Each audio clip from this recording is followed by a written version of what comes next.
大家好，我是 Anthony， 欢迎来到我的频道。在上周的视频里，我们终于把阳明心学这个系列给终结了。在今年4月，我们还用4期视频讨论了《被讨厌的勇气》这本畅销书的哲学观点。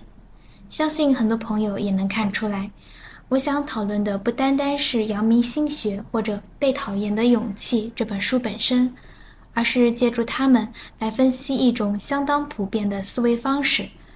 这种思维方式可能以各种各样东西方思想的外壳出现，让我们感到眼花缭乱，无比复杂，但它的内核往往是简单的。这就如同一个函数的表达式很长，乍看起来很复杂，但当我们进行化简和还原后，就会看到它的本质。那今天我打算开启一个新的话题，想和大家探讨一下在全世界都非常流行的一种心灵哲学，就是活在当下，或者说推崇当下的力量，跟随自己的内心等等。在视频开始之前再说一下，如果你有任何想找我探讨或咨询的话题，都可以联系我的邮箱预约。那么继续说回今天的主题。我们说，近20-30年来，像活在当下、跟随自己的内心等等口号，可以说是无处不在了。这些话语也广泛地出现在各种影视作品、心理学畅销书、灵修班、禅修班、国学班等等。而这股源自东方哲学的潮流，同样也席卷了西方。比如，我看到一篇报道，标题是这样的：Meditation helps speed-driven Silicon Valley types to slow down, accomplish more。就是说，冥想帮助追求速度的硅谷人放慢脚步，完成更多。这篇报道就讲到了 Google、Apple、Twitter 等大企业的高管都是冥想的爱好者，他们也在公司里开设了冥想课程，并为员工提供冥想静坐、正念练习和禅修的社区，让员工练习专注呼吸，活在当下。似乎只要回到了感觉层面，摆脱了思考，就能摆脱焦虑和恐惧。但这些方法真的能缓解内在冲突，使人成长和解放吗？以前有人说我的频道是很少批判西方社会，那今天我们就着重分析一本在西方的畅销书，就是德国作家艾克哈特·托尔在1997年出版的著作《当下的力量》。当然，我们也只是拿这本书举例子。我希望大家更多的关注这本书的思想实质，而不是这本书本身。需要说明一下，我并不反对冥想或者类似的修炼。我也知道很多人的确通过冥想或者禅修变得更放松，或者感到被疗愈了。我只是认为，真正起作用的治疗因子或许另有原因。我们这里也只是分析它的理论。现在让我们回到《当下的力量》这本书吧。首先，作者在第1章“你不等于你的大脑”里提出了一个基本方向，就是人要追求开悟。开悟就意味着受苦的终结，意味着与本体合一的自然状态。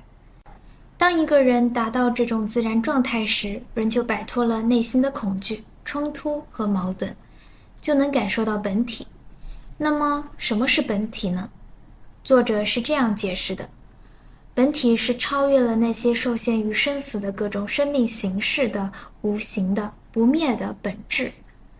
你可以在每个当下都接触到它，但不要试着去掌握它的含义，不要试着去理解它。只有当你的思维处于静止状态，你才能领会它的真正含义。当你的思维处于静止，当你的注意力完全集中在当下，你就会感受到本体。但是从心智上，我们无法理解它。到这里，我们可以总结一下。虽然我们从这段话里并不太清楚本体究竟是什么，但我们可以确定这种本体是与思维不相容的东西。接着，作者论述了这本书最重要的观点，那就是人的思维导致痛苦。作者说，不能停止思考是一个可怕的烦恼。这种不停的思维活动使你无法达到内心的宁静状态，而开悟则意味着思考的终结。为什么思考导致痛苦呢？因为思维会创造一连串的概念、标签、意象、词语、判断和定义，阻碍了你所有真正的关系。就是这些思维创造了一种孤立的幻象，一种你与其他人分离的幻象。但事实上，你是与万物合一的。当然，作者也说到，思维当然是很有用的，是一个超强的工具，但也只是一个工具而已。事实上，在很多时候，思维已经变成了一种疾病。它会无休止地思考，对外界进行评判、推测、比较、选择，这就是你痛苦的由来。作者再次强调，你的大脑只是一个工具，它是被用来处理特殊任务的。当任务完成时，你就让它处于休止状态就好了。人们80%到90%的思维不仅是重复的，而且是无用的，甚至是有害的。如果你观察你的思维，你就会发现思维导致了你生命能量的严重损耗。然而，真正的力量是在你的内心深处，而此刻你其实就可以拥有它。作者说，当一种思维熄灭时，你会在自己的心智流中体验到一种思维中断、思维空白。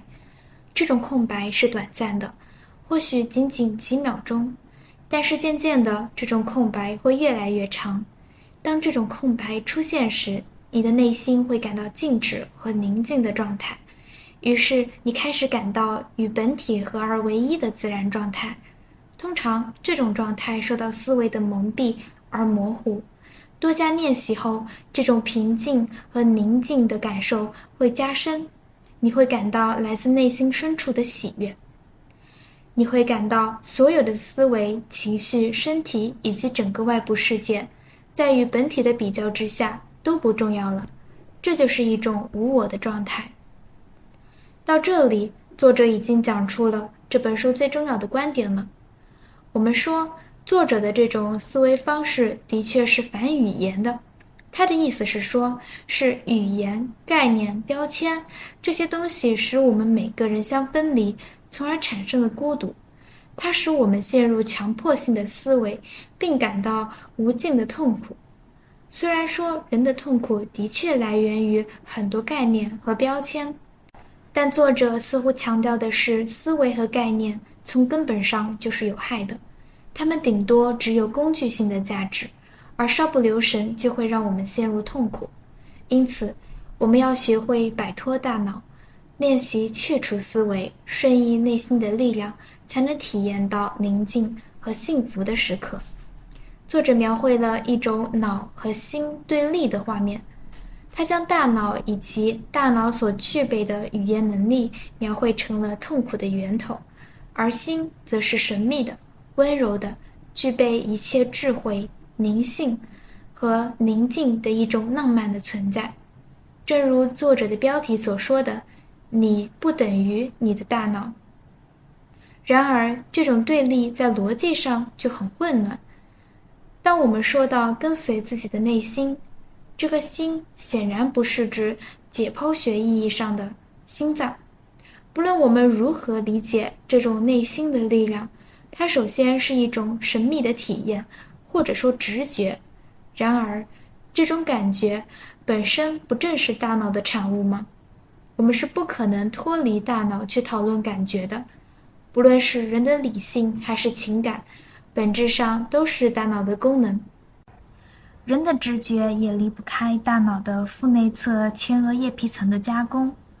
所谓的察觉自己、回归当下、感知自己当下的情绪，这些也不是心脏的工作，而恰恰需要调动大脑的高级思维能力，也就是原认知功能。包括作者说不要判断、不要思维，这种观点本身难道不就是一种判断吗？更重要的是，为什么评判、概念、标签和语言就一定导致一个人痛苦呢？作者在第2章这样说：我们要学会观察大脑是如何为当下时刻贴上标签，以及这个贴标签的过程是如何创造了痛苦和不幸的。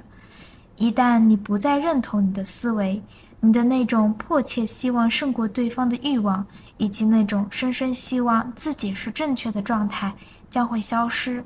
你会放下一切攻击和防卫性的念头，你不需要保卫你自己的形象，那只是虚幻的身份，是思维创造出来的形象而已。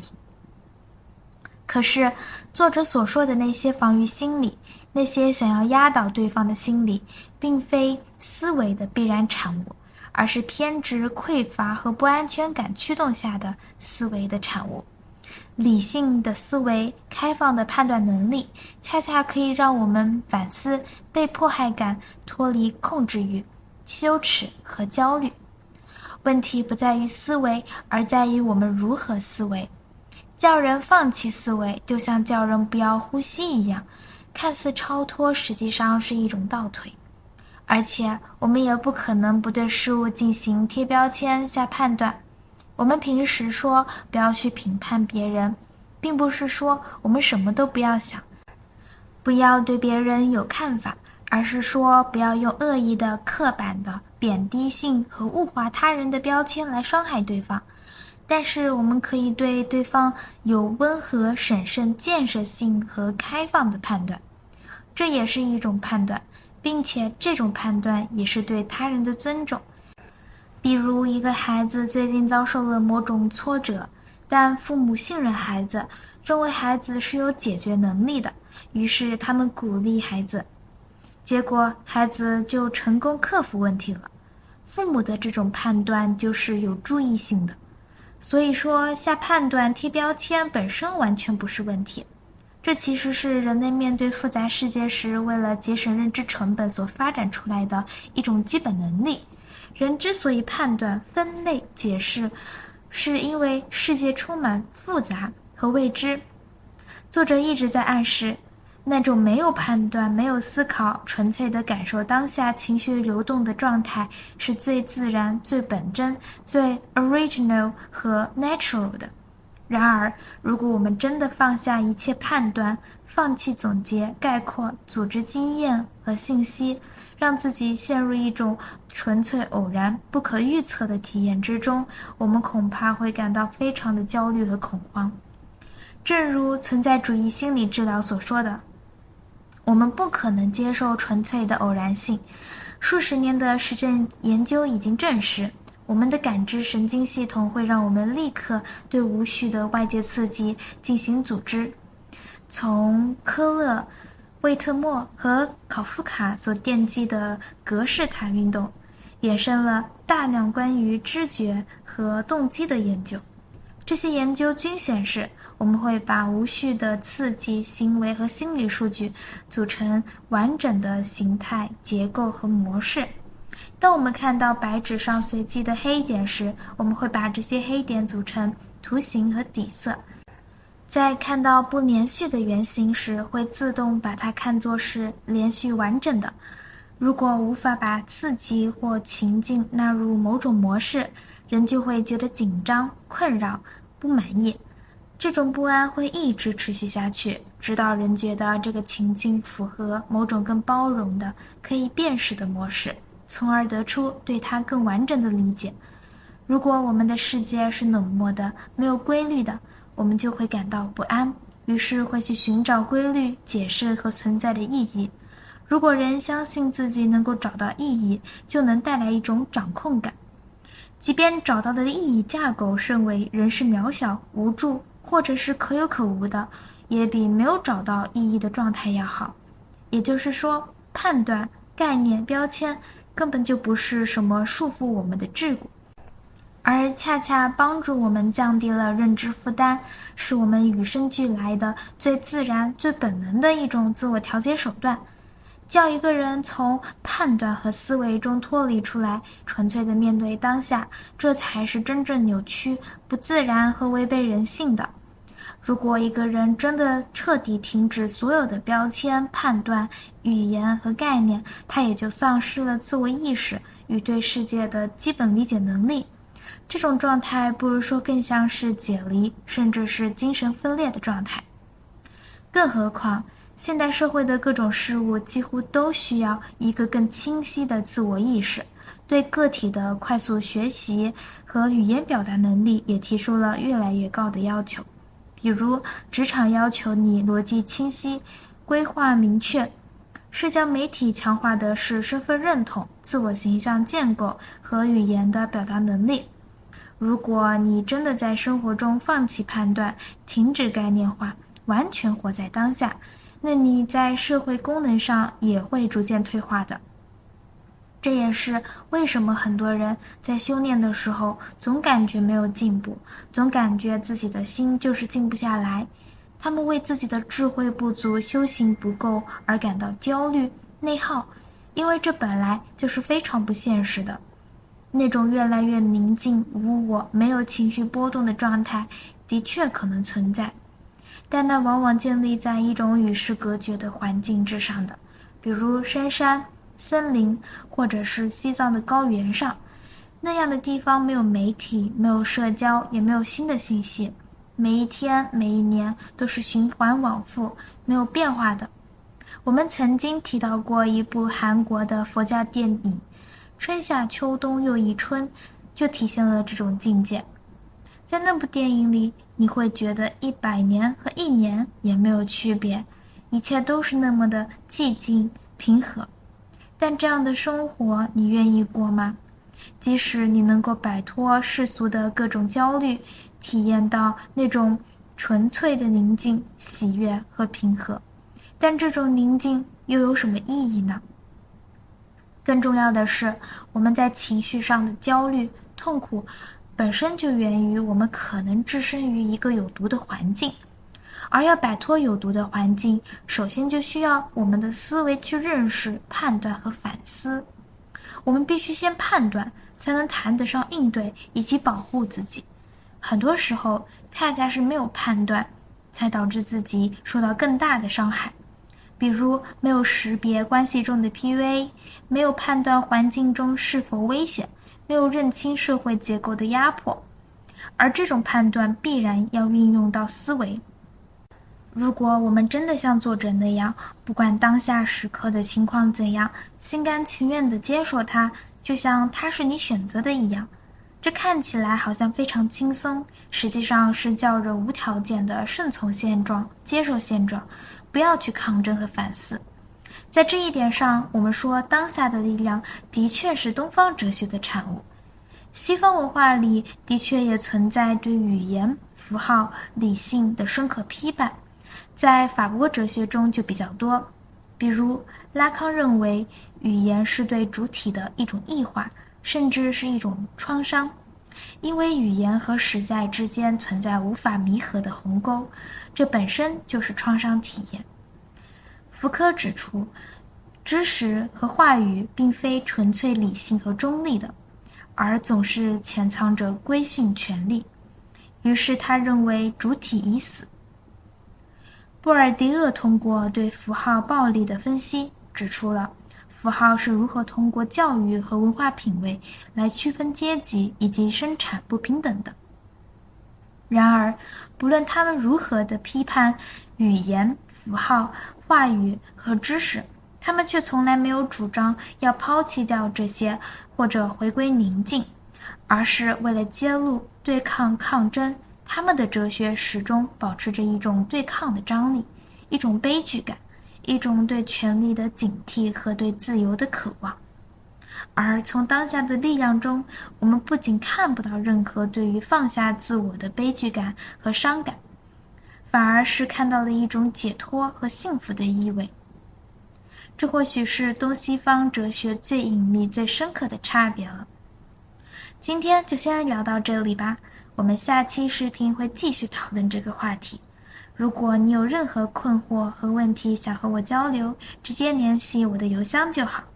比如你希望和我讨论某篇文章、某段话、某个视频，某种社会现象，或者你的日记，都可以提前把相关的文本发给我，我会在正式交流之前读完。或者你希望和我讨论你的人生经历、困惑和情感，都是可以的。如果你对隐私性、安全性、付款和通信方式有任何疑问，也请及时告诉我。如果你无法付费或者无法加入会员，也请联系我，我会提供其他方式。详情请参考这张图片，我会把这期视频放在心理与教育这个列表内，同时也推荐大家去看我这个列表内的其他视频。感谢大家的收看，再见。